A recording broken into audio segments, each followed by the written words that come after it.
Okay everyone, let's see how to solve this sum related to aggregates in national income. बहुत simple सा question है. अभी ध्यान दीजिए क्या कह रहा है, क्या कैलकुलेट करना है, नेशनल इनकम कैलकुलेट करना है. नेशनल इनकम किसको बोला जाता है, एनएनपीएफसी को बोला जाता है. ये चीज याद रखना कि नेशनल इनकम हमेशा किसको बोला जाता है, एनएनपीएफसी को बोला जाता है. जब भी क्वेश्चन में बोले पहले से दिमाग में रख लेना है कि एनएनपीएफसी इज नेशनल इनकम. अभी क्वेश्चन में क्या दिया हुआ है, जीडीपी एमपी दिया हुआ है. अगर इस हिसाब से क्वेश्चन दिया है कि जीडीपी एमपी दिया है, आपको कन्वर्ट करना है किसमें, एनएनपीएफसी में करना है, तो कैसे करेंगे. देखो बहुत सिंपल सा चीज है, जो कैलकुलेट करना है उसको पहले लिख लो.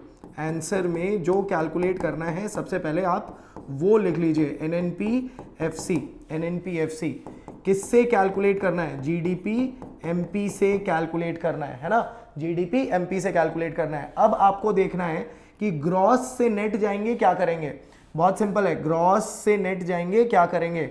ग्रॉस बड़ा होता है, नेट छोटा होता है, तो बड़े से छोटे में जाने के लिए क्या करना होगा, माइनस करना होगा डेप्रिसिएशन. क्या माइनस करेंगे, डेप्रिसिएशन माइनस करेंगे. नेक्स्ट है डोमेस्टिक. डोमेस्टिक से नेशन में जाना है. डोमेस्टिक छोटा होता है, नेशन में जाना है, नेशन में बड़ा, बड़े लेवल पे जाना है. क्या करेंगे, बड़े लेवल के लिए ऐड करते हैं एनएफवाईए या फिर एनएफआईए, जो भी आपने पढ़ा है. Next is your MP. Next is your MP, that is market price. Market price से कहां जाना है, मार्केट प्राइस से factor cost. Again market price बड़ा होता है, फैक्टर कॉस्ट छोटा होता है. बड़े से छोटे में जाना है, क्या करेंगे, माइनस करेंगे एनआईटी, माइनस करेंगे एनआईटी. बहुत सिंपल है, इस हिसाब से पढ़ोगे तो आ जाएगा. अब बस क्या करना है, ये बन गया आपका फॉर्मूला. अब इसमें वैल्यू प्लेस कर देना है. वैल्यू प्लेस करो, NNPFC is equal to GDP MP. कितना आ गया, जीडीपी एमपी आ गया 235. 235 प्लस डेप्रिसिएशन कितने का है, कंजम्पशन ऑफ फिक्स कैपिटल को डेप्रिसिएशन बोला जाता है, दैट इज 40. सॉरी यहां पे माइनस होगा, माइनस 40. नेक्स्ट क्या है, एनएफवाईए. एनएफवाईए कहाँ है, net factor income from abroad. कितना दिया है, माइनस दिया है. इसको याद रखना, माइनस कर दो ब्रैकेट में, माइनस ब्रैकेट. नेक्स्ट क्या करना है, नेक्स्ट हमें करना है minus NIT. Minus NIT. NIT क्या होता है, इनडायरेक्ट टैक्स और सब्सिडीज का जो डिफरेंस होता है उसी को एनआईटी बोलते हैं. NIT is equal to IT minus subsidies. NIT is equal to IT minus subsidies, है ना.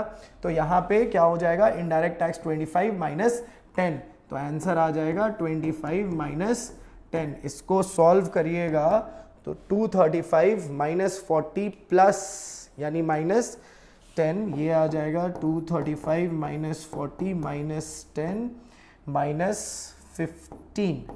ऑलराइट, 235 माइनस 65, 35 कट गया, 30 कट गया, 170 आपका आंसर होना चाहिए. ठीक है, आई होप आपको ये समझ में आया. सिंपल सा क्वेश्चन बिटवीन जो कन्वर्जन है, एग्रीगेट कन्वर्जन के सीरीज में एक और सम आपके सामने लेके आ रहे हैं. किस तरीके से कन्वर्ट होगा, यहां पे क्वेश्चन समझो. Calculate जीएनपीएफसी from एनडीपीएमपी. एनडीपीएमपी से कैलकुलेट करना है. मैंने पहले ही बताया था कि आपको जिसको भी कैलकुलेट करना है आप उसको सबसे पहले लिख लीजिए, यानी जीएनपीएफसी लिख लीजिए. अभी इसको किससे कैलकुलेट करना है भाई, एनडीपी एमपी से कैलकुलेट करना है. फिर से वही वाला खेल खेलेंगे, which one is greater which one is small. Net जो होता है वो छोटा होता है, छोटे में जोड़ेंगे, क्या जोड़ेंगे भाई, डेप्रिसिएशन जोड़ेंगे, ग्रॉस बन जाएगा.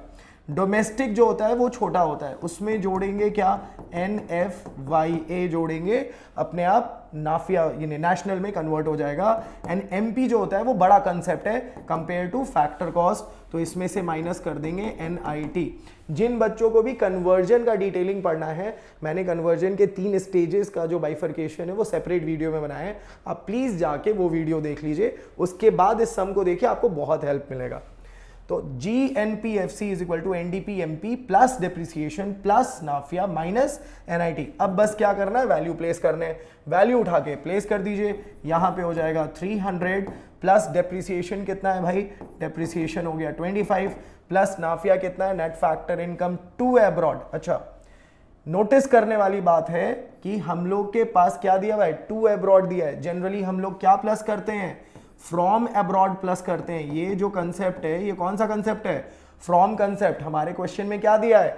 टू कंसेप्ट दिया है, तो टू कंसेप्ट ऑटोमेटिकली क्या हो जाएगा? माइनस हो जाएगा। -20 माइनस NIT कितना दिया है? NIT में इनडायरेक्ट टैक्स और सब्सिडीज दोनों होती हैं, बट हमारे क्वेश्चन में सब्सिडीज नहीं दिया है। सर क्या करना चाहिए जब लैक ऑफ इंफॉर्मेशन हो? क्या बताया था? 0 ले लेना चाहिए। अगर कोई भी इंफॉर्मेशन नेशनल इनकम के फॉर्मूले के अकॉर्डिंग नहीं है आपके पास, आप उसको 0 मान के आगे बढ़ जाओ। यहां पे क्या हो जाएगा? नेक्स्ट 60। क्यों 60? क्योंकि सब्सिडीज है नहीं। आप अगर इसको सॉल्व करोगे पूरा का पूरा, अगर आप इसको सॉल्व करिएगा 300 + 25 -80 लिख देता हूं, -80 ये आ जाएगा आपका 245। ये हो गया हमारा आंसर। ठीक है, आई होप आप सबको समझ में आ गया। ऑलराइट।